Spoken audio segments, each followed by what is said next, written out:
بسم اللہ الرحمن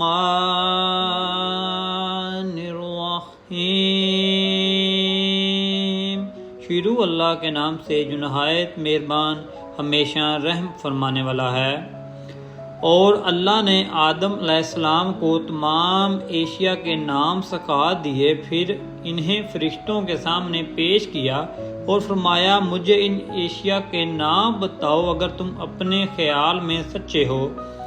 فرشتوں نے عرض کیا تیری ذات ہر نقص سے پاک ہے، ہمیں کچھ علم نہیں مگر اس قدر جو تو نے ہمیں سکھایا، بے شک تو ہی سب کچھ جاننے والا حکمت والا ہے۔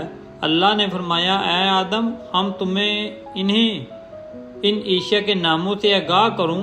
بس جب آدم علیہ السلام نے انہیں ان اشیاء کے ناموں سے آگاہ کیا تو اللہ نے فرمایا کیا میں نے تم سے نہیں کہا تھا کہ میں آسمانوں اور زمین کے سب محفی حقیقتوں کو جانتا ہوں، اور وہ بھی جانتا ہوں جو تم ظاہر کرتے ہو اور جو تم چھپاتے ہو، اور وہ وقت بھی یاد کریں جب ہم نے فرشتوں سے فرمایا کہ اے آدم علیہ السلام کو سجدہ کرو تو سب نے سجدہ کیا سوائے ابلیس کے، اس نے انکار اور تکبر کیا اور نتیجہ کافروں میں سے ہو گیا۔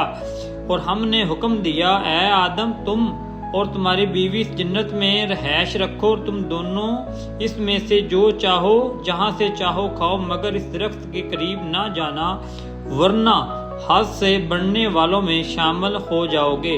جزاک اللہ احسن الجزاء فی الدنیا والآخرہ۔ اللہ پاک آپ کو یہ تلاوت کا ترجمہ سننے کی توفیق عطا فرمائے، آمین۔